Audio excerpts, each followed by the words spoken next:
I think that humanity needs to be considered before the priorities of the parish attorney. I also think that you as the parish council have an obligation to recognize that the entire community and even the country watch what happened in our community through these incidents.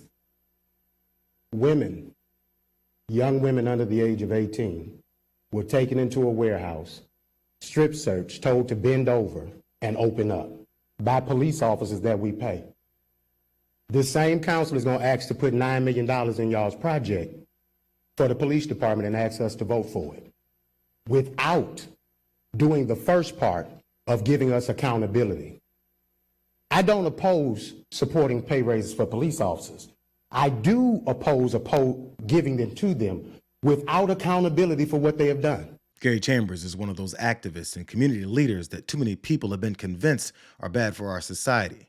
The kinds of people that'll hear about Baton Rouge Police Department's inhumane Brave Cave operation and go back to demanding we fund the police while citizens' rights are violated by them. To have federal judges ruling that it was unconstitutional what they did, and this parish attorney continue to appeal those rulings, is a waste of our taxpayer dollars while you all are attempting to find how you close the budget deficits. But you continue to let Greg roam.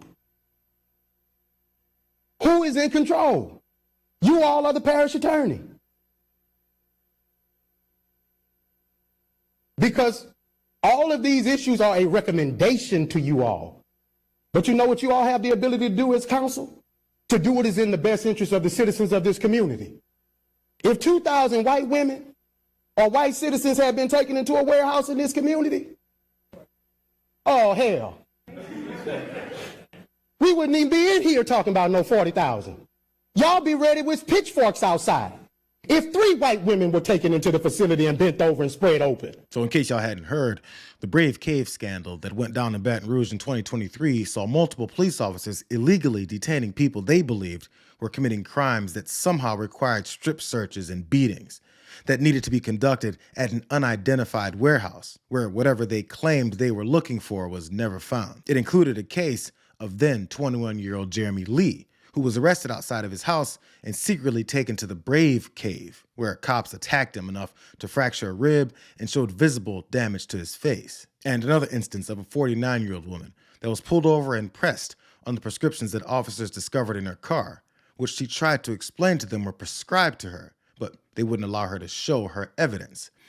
They ran her off to the Brave Cave, where they subjected her to strip and body cavity searches under the guise of uncovering criminal activity. But it didn't stop with adults. Another case involved the beating of an underage kid that they slapped handcuffs on at his home after raiding it and waking his entire family up to police activity. They violated another minor at their criminal warehouse, along with his mother, who was strip searched and forced to submit to a visual body cavity search, to what I can only assume was their enjoyment.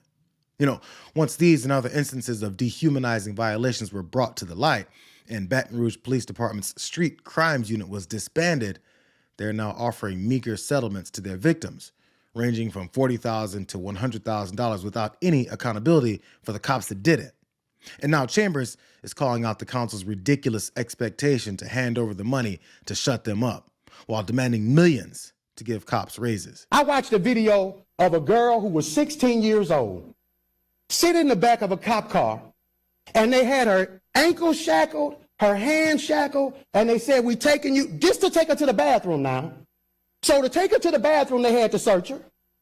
They then let her go to the restroom. While she was sitting in the car, she asked them, when they said, "You're going to be detained," she said, "What does that mean?" Because nobody called her mama.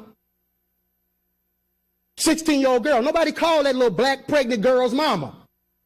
I wept because I have a 15-year-old daughter. Somebody ought to give a damn. That happened to our women in this community. And you letting Greg Rome propose $40,000 to that grandmother and want us to vote to give them pay raises. I'll be damned if I will. Do your job first. Do your job and we'll support them.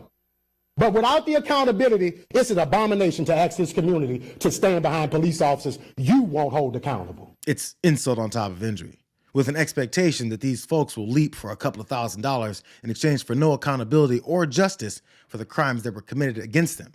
Life-changing crimes that'll alter the way that these young folks move through their lives and trust the people around them. I point that out because it's emblematic of the energy that our society promotes when it comes to black and brown people being directly violated by our law enforcement and justice system. People posted videos of Black Lives Matter Plaza in D.C. being dismantled at the demand of the president and Republican members of Congress, to let the people, inspired by the acknowledgement of the movement, know that this country's leadership wants to turn the clocks back on the value of our lives. It's never been a question for communities that politicians don't value, but a showing like that emboldens local community leaders in Trump-loving areas to think that they can ignore the horrors of their actions. It's why Charlie Kirk went there to celebrate, but he doesn't know that he's only promoting himself as one of the bigots that advocates for more violence in the name of white supremacy. Hey everybody, live from Black Lives Matter Plaza. Well, it's not called that anymore. As you can see, the working crews are out, and it is the end of this mass race hysteria happening in our country. This right here, by the way, that was the church they tried to burn down, you remember.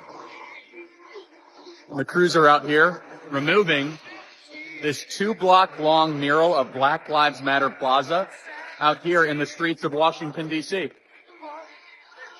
It is quite the effort. They have to actually get down to the street itself to get rid of all of the nonsense here. Make America great again, getting rid of BLM Plaza. Yeah, everyone already knows the caliber of person Charlie Kirk is, hoping to pick up more bigoted support by flashing his face at the site. So identifying who the virulent racists are like him is necessary to fight back against. Again, the actions that they're hoping to take after they try to reestablish the hatred that they nurtured for hundreds of years here. Because despite the gaslighting, they feel that they have the same agenda that this president does, to advance the kind of white nationalism that violates our rights and our lives in favor of murderous criminals. Listen to the hopes and dreams of Ben Shapiro regarding the cop that killed George Floyd, which, of course, sparked the protests that didn't scare these racists because of the danger, but because of the numbers of non-black protesters against this standard of white supremacy. If we are issuing pardons, however, there is one person that President Trump should pardon from federal charges forthwith. It would be incredibly controversial, but I think that it's absolutely necessary. That person is Derek Chauvin. President Trump should, in fact, pardon Derek Chauvin. He should pardon him his federal charges. If we are talking about reversing the evils of the last several years in American life, obviously COVID and its handling was a massive evil. Destroyed the economy, set us on a path to fiscal insanity, destroyed children, led to massive health-related cover-ups, just horrifying all the way around. And President Trump has taken on a lot of those things. But when it came to BLM, the inciting event for the BLM riots that caused $2 billion in property damage in the United States and set America's race relations on their worst footing in my lifetime, was in fact the railroading of Derek Chauvin in the death of George Floyd. I think it is worthwhile to remember that there is a man who is rotting in prison because the media decided in the middle of 2020 that they were going to turn a tragic law enforcement stop that ended with the death of a man who had a significant problem with drugs and pre-existing health problems into the raison d'etre of the entire 2020 election.